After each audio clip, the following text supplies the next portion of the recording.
Oke, buka sama-sama Kejadian 1 ayat 1. Kejadian 1 ayat 1, kejadian ada di perjanjian baru, amin. Ngecek aja udah sore soalnya. Udah pada ngopi berarti ya, oke. Kejadian 1 ayat 1, pada mulanya Allah menciptakan langit dan bumi. Ada 3 hal yang Tuhan ciptakan pada awal, pada mulanya berarti Tuhan ciptakan waktu. Dan Tuhan ciptakan waktu untuk kita, berarti Tuhan kasih kronos buat kita. Kronos itu berarti 1 hari ada 24 jam, 1 tahun 365 hari, kita diminta untuk mengelola waktu kita sebaik-baiknya. Bahkan kita juga dibatasi sama waktu, kita diberikan masa tugas. Masa tugas kita 70 kalau kuat 80 tahun. Ya, jangan stres ngeliatin saya itu ayat Alkitab. Ya. Mazmur 90 ayat 10. Ajari aku menghitung hari-hariku sedemikian supaya aku bertindak bijaksana. Nah, Tuhan bergerak di dalam kairos. Kairosnya Tuhan itu dahsyat. Tuhan sudah ada di hari Senin besok. Menyiapkan yang terbaik bagi semua kita. Karena dia menembus waktunya manusia. Oke, pada mulanya. Kemudian Tuhan katakan, aku pada mulanya menciptakan bukan sekedar waktu, Tuhan ciptakan langit. Langit berarti Tuhan kasih ruang buat kita. Nah, di dalam ruang ini kita bergerak. Kita dipertemukan dengan orang yang tepat dan lain sebagainya sama Tuhan karena rancangan Tuhan indah. Kemudian Tuhan ciptakan bumi. Bumi berarti Tuhan ciptakan materi yang ada di dalamnya. Tuhan minta untuk kita kelola juga materi itu. Bahkan kalau kita mau kerucutkan, kalau kita buka Kejadian 2 ayat 5, pada mulanya belum ada semak, belum ada sesuatu yang berantakan, belum ada tumbuhan, belum ada sesuatu yang sudah rapih dan perlu ditata dengan baik dan di-maintain karena belum ada hujan. Kenapa belum ada hujan? Karena belum ada manusia untuk mengelolanya.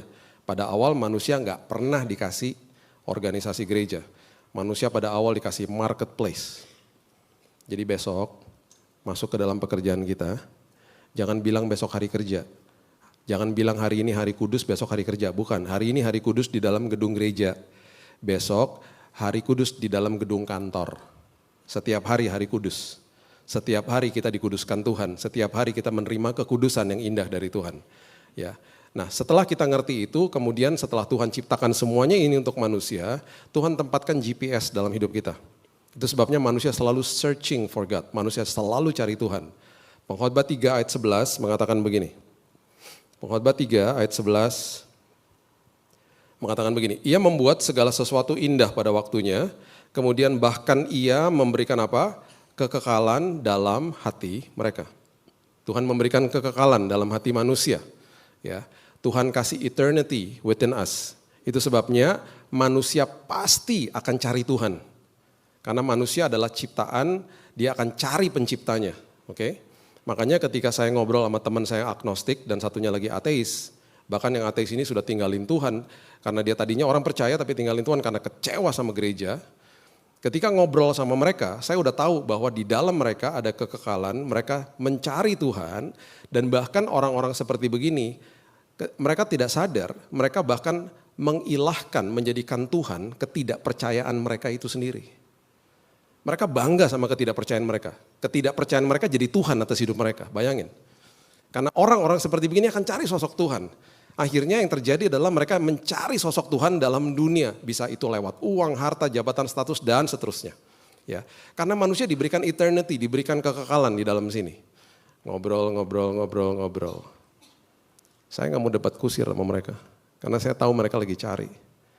Dan ketika mereka tanya, Bill kalau menurut lu gimana? Saya nggak pernah mau bilang begini, lu salah, lu nggak boleh gitu, saya nggak pernah ngomong gitu. Saya bilang gini, menurut gua, kan lu nanya sama gua, menurut gua gini.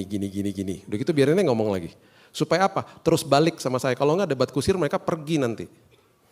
Mereka cari. Dan mereka akhirnya sadar bahwa firman Tuhan katakan begini, berbahagialah orang yang lapar dan haus akan kebenaran, karena orang-orang seperti itu akan dipuaskan. Tidak ada kepuasan di luar kebenaran firman Tuhan.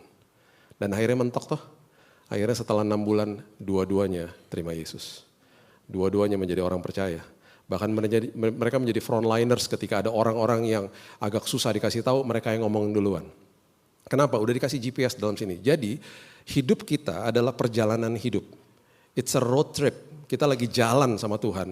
Perjalanan iman kita bersama-sama dengan Tuhan. Yang pertama, jangan bawa ekstra bagasi. Banyak orang kalau traveling bawa extra luggage, akhirnya di-charge sama airlines-nya. Karena berarti kalau kita bawa ekstra bagasi karena pesawatnya sudah dihitung sedemikian rupa, sekian kilo dia akan terbang, kalau kita sampai bawa ekstra bagasi, di charge kitanya, kita yang suruh bayar. Ya. Dan orang yang bawa bagasi ekstra selalu merepotkan orang yang traveling sama dia. Karena orang yang traveling sama dia pasti ikut ngangkatin juga. Apa sih ekstra bagasi? Kepahitan masa lalu, kekecewaan sama diri sendiri, dan belum maafin diri sendiri, bahkan mungkin kekecewaan sama Tuhan yang kita bawa sampai hari ini. Awal-awal tahun 2000 waktu saya bergabung dengan yayasan kami, yayasan keluarga saya di Immanuel. Immanuel itu ada bookstore dan salah satu divisi yang cukup besar adalah publishing house.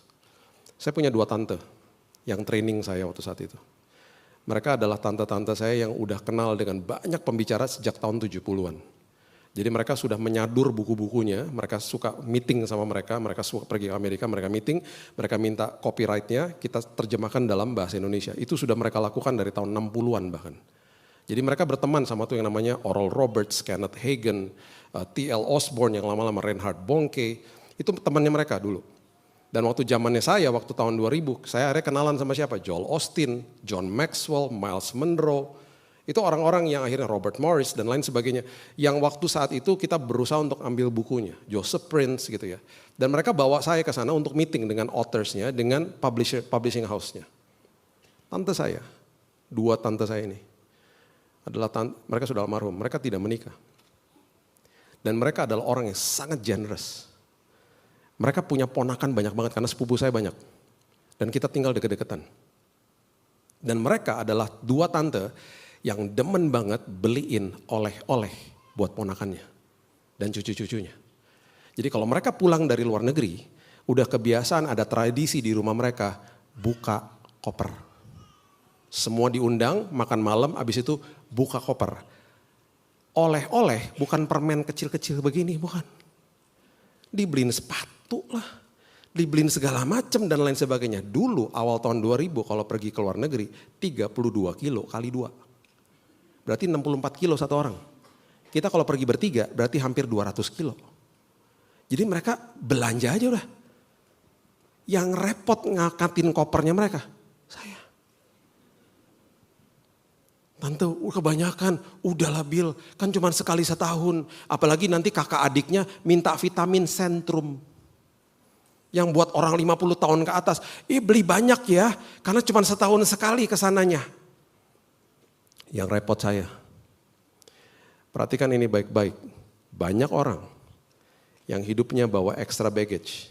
Dan dia gak sadar, dia bawa macam-macam dari masa lalu. Dan dia lupa bahwa akhirnya hidupnya merugikan orang lain. Yang pertama, orang yang bawa ekstra bagasi dari masa lalu, dia akan puter-puter terus di otaknya dia kekecewaan, kepahitan yang orang lain pernah buat atas hidupnya.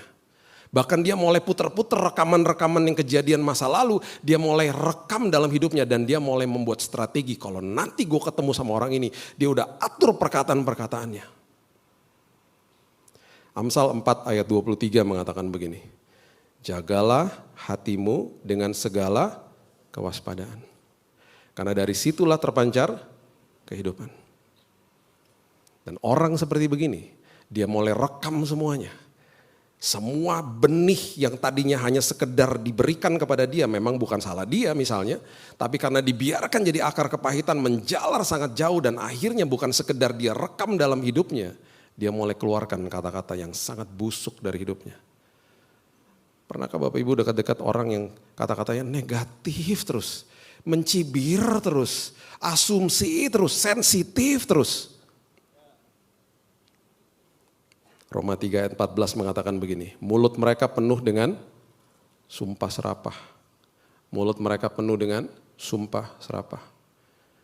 Udah mereka ngerekam semua perbuatan-perbuatan yang jelek itu dalam sini. Mereka kecewa sama diri sendiri. Bahkan akhirnya banyak yang orang kecewa sama Tuhan. Saya paham, saya paham. Perhatikan ini baik-baik. Banyak orang yang berduka karena ditinggalkan the loved ones, orang yang mereka kasihi. Dan mereka kepahitan sama Tuhan. Bapak Ibu, kita nih gak didesain untuk pisah sama orang yang kita kasihi. Itu semua terjadi karena dosa. Satu hal Tuhan sudah pastikan dalam hidup kita, orang Kristen gak bisa mati. Orang Kristen jiwa dan rohnya hidup sampai selama-lamanya dengan Tuhan. Orang Kristen hanya dipisahkan dari tubuhnya saja. Orang Kristen istilahnya hanya meninggalkan dunia.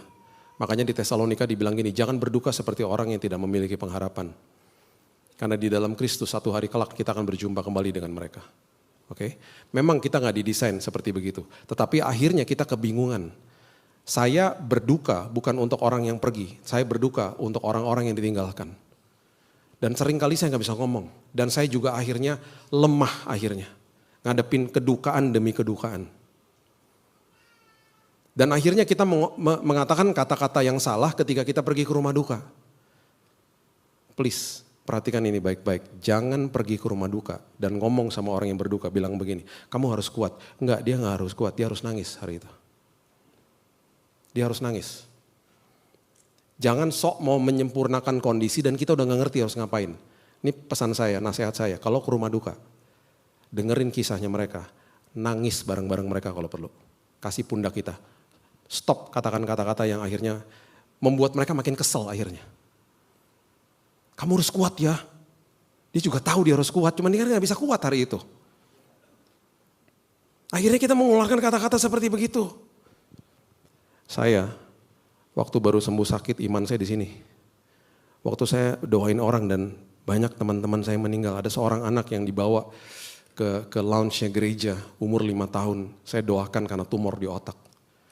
Dan waktu saya doakan dan tiba-tiba saya berdoa setiap malam, saya bilang sama istri saya, kita doain ini anak. Tiba-tiba beberapa bulan yang lalu saya dengar dia berpulang.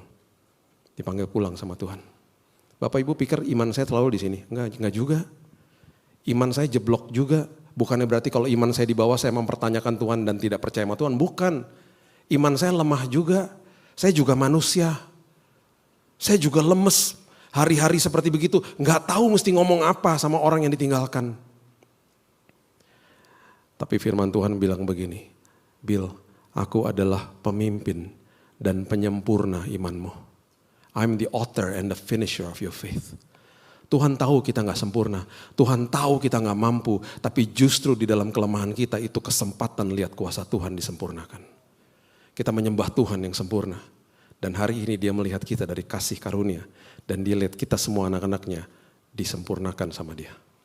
Kondisi kita gak akan sempurna dia, di mata dunia gak akan pernah bisa sempurna.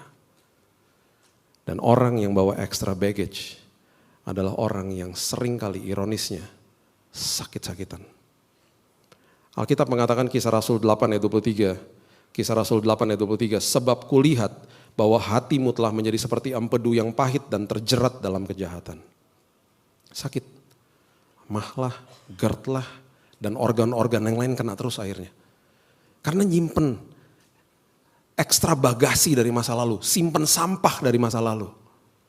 Dan yang paling mengerikan adalah orang yang simpen kepahitan dari masa lalu, dia akan membuat orang di sekitarnya pahit sama dia. Ibrani pasal yang ke-12 ayat yang ke-15 mengatakan begini. Jagalah supaya jangan ada seorang pun menjauhkan diri dari kasih karunia Allah. Perhatikan kalimat ini, because we're gonna go back here. Kita akan kembali ke sini. Perhatikan kalimat ini, jangan jauh-jauh dari kasih karunia Tuhan. Perhatikan ini. Agar jangan tumbuh akar yang pahit. Oke? Yang menimbulkan apa? Kerusuhan dan mencemarkan banyak orang. Satu hari, saya lagi tidur siang, lagi masa SMA, papa saya ketok kamar saya. Karena biasanya jam 4, jam setengah 5 sore kita punya waktu ngopi sama ngeteh bareng. Mama saya orang India. Jadi kalau sore ada teh India. Pernah minum teh India? Enak banget. Papa ketok kamar karena kita dibiasain tidur siang. Dia ketok kamar, terus kamar biasa gak dikunci, dia masuk ke dalam. Terus dia ambil, ayo ngopi, minum-minum teh, makan roti dan lain-lain. Itu biasalah, kita kumpul lagi sore-sore. Saya lagi terbaring di tempat tidur saya, ngucek-ngucek mata. Dia duduk di sebelah saya. Gak tahu dia ngelihat apa di kamar saya, karena di kamar saya banyak poster band metal. Jangan hakimi saya, itu masa SMA saya. Saya suka band rock. Jadi dia ngeliatin gitu ya, dia ngeliatin, terus dia duduk di situ. Nggak tahu apa yang nge-trigger dia, pikiran dia. Mungkin dia ingat sama masa lalu dia. Tiba-tiba secara random dia bilang gini, Bill, Kamu tuh pernah dengar gak ceritanya Opa, papanya dia, yang saya gak pernah ketemu. Kenapa Pak? Kamu tahu kan Opa tuh tentara Kenil di Manado sana, di kampung Tomohon. Oke, terus kenapa dia? Dia tuh jahat banget loh Bill. Dia terkenal adalah orang yang sangat-sangat jahat saat itu. Dan galaknya luar biasa. Kenapa Papa ngomong gitu? Papa udah biasa dulu diikat di pohon, ditelanjangin, disemutin sama semut merah, dipukulin sama dia, dipermalukan di depan orang-orang desa Papa. Dia ngomongnya nyantai aja, biasa aja. Wow, waktu dia ngomong gitu, saya ingat teman-teman saya yang duduk di bangku SMA yang digebukin sama orang tuanya karena orang tuanya digebukin sama orang tuanya juga. Terus saya tanya gini dong, kok Papa gak pernah pukulin kita kayak gitu? Papa kalau disiplin kita normal-normal aja. Bahkan saya melihat sosok ayah yang penuh dengan senyum dan sangat luar biasa. Dan pertanyaan kedua saya, Papa gak pernah mukulin Mama. Bahkan dia lebay banget sama Mama saya. Mama cuma staycation 1 malam. Karena dia keluarga besar suka staycation di salah satu hotel di Jakarta yang favoritnya mereka pergi ke situ. Papa males lah ikut, cuman 1 malam dia nganterin ke hotel itu, dia pulang lagi, besok dijemput lagi. Besoknya Mama pulang ada bunga segede-gede bagong di rumah, tulisannya welcome home. Aduh please deh Pak ya, lebay banget. Ya, terus dia bilang gini, emang kenapa? Emang harus ulang tahun sama Valentine aja kasih bunga? Ya ampun, itu Papa saya. Makanya sampai hari ini saya masih kangen sama dia udah pergi 14 tahun yang lalu. Kalau hari ini dia ada pasti dia duduk di sini. Dan dia pasti bingung antara temenin saya atau temenin Jesse. Karena dia suka ikut sama kita. Waktu dia ngomong begitu, terus saya tanya, kok Papa gak lakukan hal yang sama? Tahu gak dia bilang apa? Bill, waktu Papa mau menikah sama Mama di tahun 66 di GPDI Ketapang dengan Bapak almarhum Hani Mande, pendeta di sana. Papa serahin semua kepahitan Papa di altar Tuhan. Dengan kata lain, dia pastikan dia gak bawa sampah dari masa lalu. Dia gak bawa ekstra bagasi dari masa lalu. Dan dia masuk ke dalam pernikahan itu sehat. Sehingga dia tidak pernah mencemarkan dan membuat rusuh di rumah. Karena ditinggalkan di masa lalu. Di momen dia sedang duduk di kamar saya, ada sesuatu yang nge-trigger memorinya dia.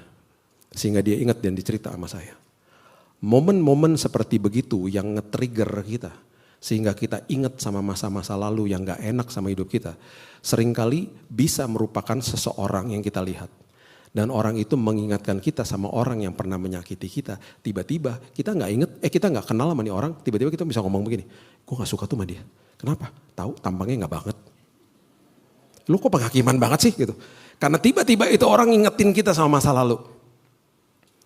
Tiba-tiba seorang ibu bisa ngelihat seorang anak yang anaknya pernah dipanggil pulang sama Tuhan. Dia ingat anaknya, nge-trigger memorinya, dia bisa sangat sedih dan traumatik tiba-tiba. Itu saya sebut momen api arang. Alkitab mencatat sebuah kisah yang sangat dahsyat. Dan ketika momen-momen itu terjadi, kita harus belajar bahwa ada kasih karunia Tuhan yang dia mau lakukan dalam hidup kita sehingga kita dipulihkan saat itu juga. Coba buka sama-sama saya di Yohanes pasal yang ke-18 ayat 18. Yohanes 18 ayat 18 mengatakan begini. Sementara itu hamba-hamba dan penjaga-penjaga bait Allah telah memasang api arang. Sebab hawa dingin waktu itu dan mereka berdiri berdiam di situ. Juga Petrus berdiri berdiam bersama-sama dengan mereka. Berdiam itu artinya menghangatkan tubuh. Dan api arang itu adalah momen yang terjadi, saya jelasin. Mereka sedang ada di depan pelataran rumah daripada imam besar Kayafas. Yesus lagi ditahan. Di depan karena cuaca dingin mereka buat api arang. Kalau pernah nonton film-film ya biasanya ada gentong, kalau gitu tunawisma di New York misalnya gitu ya, the homeless. Mereka taruh kayu-kayu, mereka bakar, terus mereka berdiam. Berdiam itu artinya menghangatkan tubuh di situ. Kita nggak tahu apakah bentuknya api unggun atau apa, kita nggak tahu. Momen api arang. Petrus di situ lagi menghangatkan tubuh. Tiba-tiba ada orang datang ngomong sama dia gini, lu bukannya murid Yesus? kita udah tahu apa yang terjadi. Dia sangkal Yesus 3 kali. Oke, udah ya, terjadi ya. Ini ditulis sama temannya loh. Ditulis sama temannya namanya Yohanes.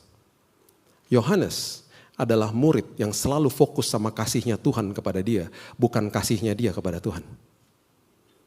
Orang yang fokus sama kasihnya kepada Tuhan cenderung menjadi self-righteous.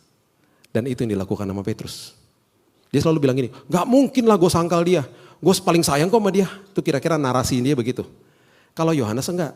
Kalau baca kitabnya Yohanes sering banget dia tulis begini, murid yang dikasihinya. Itu dari ngomong tentang dirinya sendiri. Kalau kita baca kita mungkin pikir gini, ini Yohanes narsis banget sih. Bukan, dia lagi fokus sama kasihnya Tuhan kepada dia. Sehingga akhirnya dia bisa memberi yang terbaik karena sudah menerima yang terbaik. Seringkali kita terbalik, kita gak belajar terima dari Tuhan. Makanya prinsip saling mengasihi sama seperti Kristus mengasihi saya, terbalik-balik akhirnya. Oke, Yohanes tulis begini, kemudian Yesus naik ke kayu salib, Yesus mati di kayu salib, dia bangkit di hari yang ketiga, kemudian dia mulai menampakkan diri kepada murid-muridnya. Penampakan yang pertama, ada Petrus gak? Ya adalah. Mungkin Petrusnya gak enak dekat-dekat dia, belum terjadi dialog one on one. Ketemu sama rame-rame gitu ya, mereka mulai pada kaget, ada Thomas, tiba-tiba Yesus muncul di ruangan yang terkunci gitu ya. Terus belum ada dialog dengan Petrus, mungkin dia menjauh, mungkin dia gak enak gitu ya. Perjumpaan kedua dan penampakan yang ketiga. Penampakan yang ketiga, saya percaya firman Tuhan kalau menulis angka simbol itu gak kebetulan. Angka 3 itu adalah angka kebangkitan.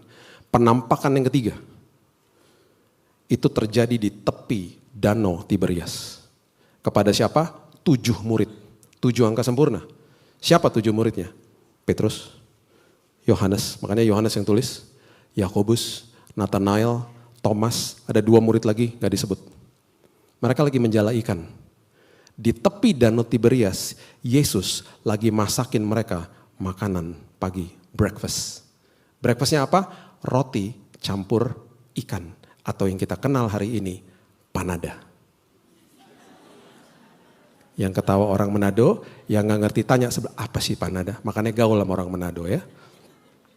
Yesus masakin panada di pinggir. Look what happened, lihat apa yang terjadi. Mereka selesai menjala ikan, mereka menepi toh. Coba lihat ini, Yohanes 21 ayat 9. Yohanes 21 ayat 9. Ketika mereka tiba di darat, mereka melihat apa? Api arang. Dan di atasnya ada apa? Ada panada. Ya. Mereka duduk toh di situ kan? Petrus duduk toh di situ. Dia lihat apa? Api. Ingat nggak dia? Sama momen ketika dia nyangkal Yesus. Dek. Aduh. Api arang. Nanti Bapak Ibu baca di rumah ya.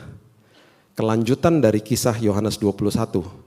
Itu adalah pertama kali Yesus berdialog sama Petrus. Dia gak pernah ngungkit-ngungkit. Kenapa kamu nyangkal saya? Gak pernah.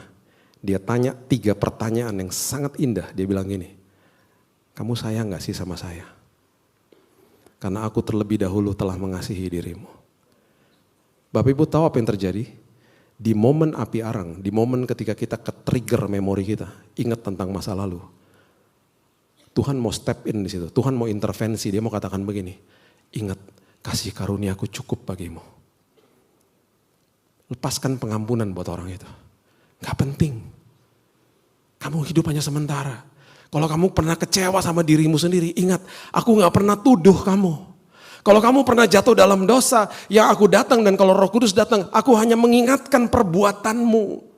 Dan kalau ada suara-suara yang menyerang karaktermu, kamu dibilang kamu gak layak, kamu gak bisa, kamu bodoh. Itu bukan dariku, itu dari iblis. Karena iblis akan serang karakter kita, tapi Tuhan akan bilang, nak yang kamu buat itu salah nak. Hati-hati itu bisa membahayakan dirimu. Setelah dia pulihkan Petrus, 3 kali juga dia bilang begini sama Petrus, gembalakan domba-dombaku. Kamu harus pulih supaya kamu bisa jadi berkat buat orang lain. Jangan bawa ekstra bagasi dari masa lalu. Kalau enggak, kamu enggak akan bisa jadi berkat buat orang lain. Petrus menjadi pilar daripada gereja mula-mula. Dan ketika dia khotbah di Kisah Rasul pasal yang kedua, 3.000 orang bertobat. Terima Yesus. Dan bahkan di bukunya Petrus dia bilang begini, guys, listen to this, ingat ini tuh anak teman-temanku. Jangan sampai kamu kehilangan pegangan. Jangan sampai kamu tersesat. Terus dia sambung dengan kalimat ini, bertumbuhlah dalam kasih karunia Tuhan. Dan pengenalan akan dia. Kalau kamu tahu isi hati dia, kamu makin gak mau buat dosa. Kamu makin merdeka dalam hidupmu. Itu sebabnya ketika kita sudah mengerti prinsip ini, tinggalin sampah-sampah masa lalu. Dan kemudian yang paling penting juga dalam hidup ini, kalau lagi jalan dalam hidup ini, kita punya layer pertemanan toh. Layer yang udah dibilang ring 1. Pastikan orang-orang itu senilai sama kita, bukan sehobi sama kita. Kalau kita bisa dapat orang yang satu nilai dan kemudian bisa satu hobi, bagus. Kalau enggak, hati-hati.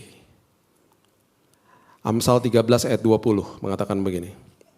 Siapa bergaul dengan orang bijak menjadi bijak, tetapi siapa berteman dengan orang bebal menjadi malang. Orang yang nganterin paket itu akan ada di luar pagar, betul gak? Gak mungkin Bapak Ibu dengar paket terus kita gini, oi mas, gue lagi di kamar, masuk aja, masuk, gak dikunci kok gitu. Gak mungkin kali, orang nganterin paket kita akan suruh mbak keluar ngambilin paketnya. Pak RT, Pak RW datang ke rumah saya, mereka duduknya di teras depan. Niko datang ke rumah saya, langsung masuk ke ruang makan. Nih, tiba-tiba saya keluar dari kamar, Niko udah makan di meja makan. Tapi saya cuma punya 2 sahabat yang tiba-tiba saya bangun pagi, mereka ada di sebelah saya ketika istri saya lagi pergi keluar kota. Tiba-tiba nih kenapa TV kamar udah nyala pagi-pagi, saya bangun nih gini, lu dari mana? Tadi kan Gibi udah pergi pagi-pagi, makanya gue kesini nemenin lo, udah tidur lagi, gue pelanin, keras ya, kekerasan ya gitu. Makin dekat, makin kecil layernya. Pastikan orang-orang itu senilai dengan kita.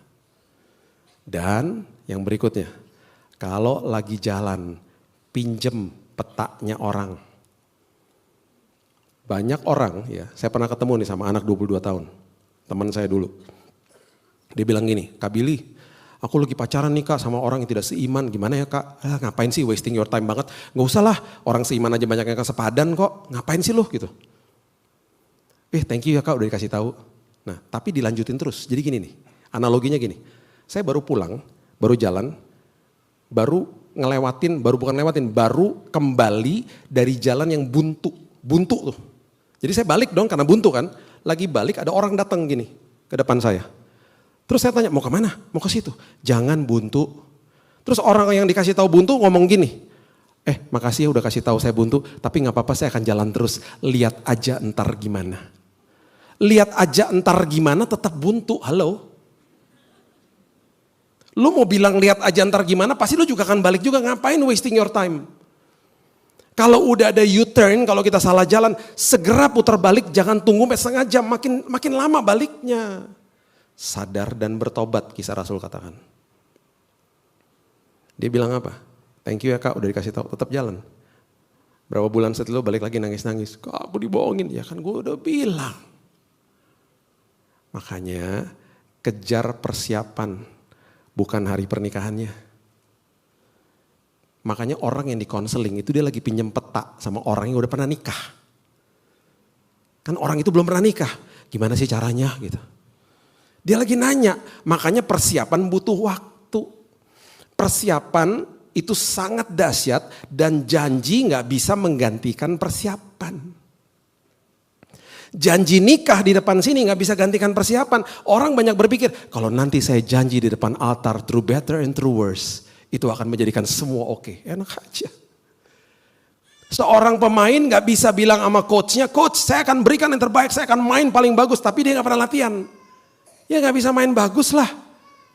Persiapan menentukan segala-galanya. Makanya 10 tahun lalu ketika ada 2 sejoli datang kepada saya bilang gini, mau di konseling. Saya tanya berapa lama lagi mau menikah? Karena saya udah kesel dengerin orang seminggu lagi lah, sebulan depan lah. Karena dikejar eventnya. Tiba-tiba mereka bilang begini, 1,5 tahun lagi Kak. Wih, lama juga, kenapa gak 5 tahun sekalian? Iya Kak, kan kita udah dengar khotbahnya Kakak, jadi kita mau spend waktu Kak, kita mau investasi waktu. Gak apa-apa Kak kalau kita harus putus di tengah jalan, is okay daripada ntar putusnya nanti. Oh, mereka bertengkar di depan saya. Dan satu hal yang sangat-sangat luar biasa adalah mereka katakan begini kepada saya. Kak Billy jangan ketawain kami ya Kak, kenapa? Kami punya komitmen, tapi agak-agak, mungkin di matanya orang agak-agak aneh sih. Komitmen apa? Kami udah komitmen gak mau pegangan tangan. Buset. Emangnya pegangan tangan dosa? Enggak sih Kak, cuman kita nih mau berpikir mendingan-mendingan daripada. Soalnya kalau kita pegangan tangan suka ada strumnya. Ntar strum tiba-tiba ciuman, tiba-tiba kita punya anak lagi sebelum nikah. Udahlah gak usah lah. Jadi kita cuma pegangan tangan kalau lagi nyebrang. Oke lah, itu komitmen mereka sih. Saya melihat apa yang mereka lakukan 1,5 tahun. Dan saya gak pernah lupa, satu-satunya pernikahan yang saya hadir dan saya nangis adalah pernikahan mereka. Karena pertama kali mereka ciuman di depan altar. Hari ini mereka mengalami pernikahan yang luar biasa. Karena mereka pinjam roadmap dari orang yang udah pernah ngelewatin hal-hal sulit dalam hidupnya. Mereka bertanya bukan sama saya aja, mereka bertanya sama banyak orang kok. Mereka belajar, mereka investasi waktu mereka. Dan yang terakhir, setiap kali di roadmap kita, Tuhan selalu sudah kasih yang namanya rambu. Amsal 27 ayat 12 mengatakan begini. Amsal 27 ayat 12. Kalau orang bijak melihat malapetaka, bersembunyilah ia. Tetapi orang yang tak berpengalaman berjalan terus lalu kena celaka. Tuhan udah kasih rambu sama hidup kita. Kemarin istri saya meninggalkan saya ke luar negeri, jangan kaget. Anak saya ketawa-ketawa. Jadi gini, kemarin dia pergi. Istri saya adalah orang yang kalau dites kepribadiannya intim dominan. Saya kalau dites kepribadian stabil cermat. Orang intim kelemahannya kurang teliti. Orang stabil cermat teliti. Kalau dia traveling sama saya, semua dokumen saya yang pegang. Semua rencana mau ngapain segala macam saya udah atur. Bahkan saya kalau bawa paspor ya, misalnya kita pergi sekeluarga, saya ngecek tuh bisa berkali-kali, di rumah ngecek, di mobil ngecek lagi, pastiin. Kemarin saya nganter dia ke airport. Dan saya dari rumah saya udah tanya gini, paspor udah bawa? Udah. Sampai di mobil baru mau jalan saya tanya lagi, paspor udah bawa? Udah bawa. Mulai kesel dia. Udah, bawel amat sih kamu ah. Jalan akhirnya mobil. Jarak dari rumah saya ke Soekarno-Hatta itu 30 kilo. Saya buka Google Map, 1,5 jam. Duh macet ya, udah gak apa-apa deh. Sebelum keluar dari kompleks perumahan saya, tiba-tiba ada suara Tuhan bilang begini, Bill tanya sekali lagi, minta pasportnya dibuka. Tuhan, udah 2 kali saya nanya dia bete sama saya. Ntar gue tanya lagi, gue disemprot nih beneran nih, suruh buka lagi pasportnya. Tapi suaranya makin keras. Bill suruh keluarin pasportnya, suruh dia buka. Akhirnya saya bilang gini, sayang, sorry ya, boleh gak pasportnya aku lihat? Dia makin kesel dong, dia keluarin, tuh lihat tuh, nih, lihat nih, udah Kak lihat, puas Kak? Boleh gak buka? Ya ampun kamu Bill, udah dong jalan aja, boleh gak buka? Saya mau lihat. Coba mau lihat aja. Ya isinya paspor, ini paspor. Buka aja, saya cuma mau lihat. Bapak Ibu, paspor kalau udah paspor lama, biasanya yang kelihatan apa? Digunting dalamnya, betul nggak? Tahu ya? Dia buka dong halaman pertama, ceger. Saya posisi di sini toh, jadi sebelah situ. Ada guntingannya. Berarti yang dia bawa paspor lah. Saya diem aja gak berani ngomong. Tiba-tiba ada suara merdu banget. sayang, paspornya paspor lama. Saya bilang, aku tahu sayang. Terus saya tanya lagi, jadi menurut kamu kita harus bagaimana?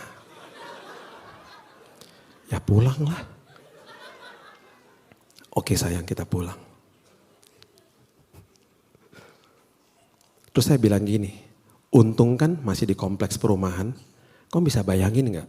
Kamu di depan counternya Qantas, kalau dia naik Qantas. Tiba-tiba kamu buka, aku udah pergi pulang, ninggalin kamu. Dan kamu baru nyadarnya di airport. Kamu suruh saya balik lagi, ambil paspor dan balik lagi, itu 60 kilo. Kamu ketinggalan pesawat sayang. Iya sih. Saya suka bercanda ya, jadi saya tanya lagi, jadi beneran nih pulang? Ya iyalah pulang lah, ambil paspor yang bener. Kita pulang.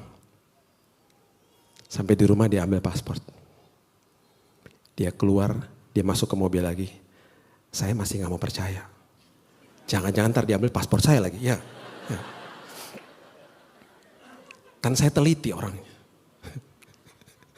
Teman-teman saya pada ketawa, pada kenal istri saya. Terus saya bilang gini, sorry ya, jangan ngambek. Boleh gak lihat sekali lagi? Bill, please Bill, aku kan udah lihat. Ya udah kita lihat bersama lah. Biar kita dua-duanya puas gitu loh. Dia buka. Dah bener ya, tuh ya udah bener. Makanya lain kali dengar kata-kata suami. Tuhan kasih rambu di dalam sini.